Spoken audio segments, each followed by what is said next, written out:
It's time for Pass the Mic. We will bring in different voices for this segment and feature lots of local comedians, as one of our goals is to entertain, and I'm a 4 out of 10 at best. Today, we're continuing to eulogize one of the great technologies of our lifetime. Apple devastated many of us when they announced they were discontinuing their iconic iPod line.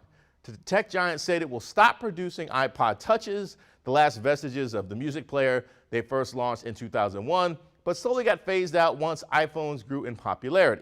I wanted to remember these glorious devices, so I brought in comedian Patrick Fury to take a trip down memory lane. Patrick, your reaction? I hadn't listened to my iPod in 5 or 6 years at least, and I immediately wanted to look for it when I heard they were getting rid of them. I'm a little worried that the iPod might be the last device we have where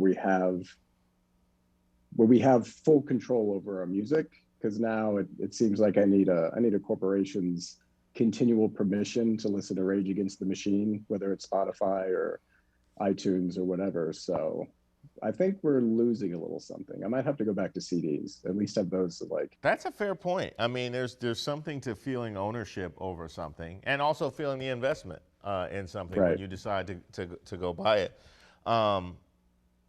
My concern is that with iPod gone, Zune might actually finally be the #1 MP3 player, and I can't live in a world like that. No, I got a couple substandard MP3 players as like stocking stuffers. I never used any of them. They were just not as good as the iPod, even though they may have held more songs. But just the interface, I like the click wheel, like just the tactile thing. Apple usually has that down. There was a Zune that was passed around for many years in my family, and we just put our initials on the back when we re-gifted it to the next person for the following Christmas. When you hear iPod, what kind of memories come to mind for you?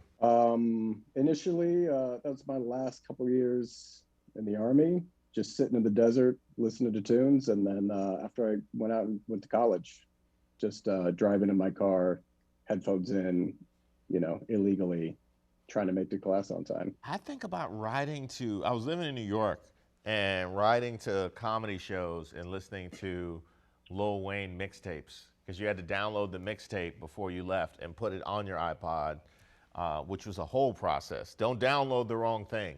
Because, people would, me and Patrick would have a band, and we put our album out and we just call it Rage Against the Machine. So people think they're downloading Rage Against the Machine and it's me and Patrick's band. Surprise! Now all of a sudden you're stuck listening to me and Patrick. You got nothing.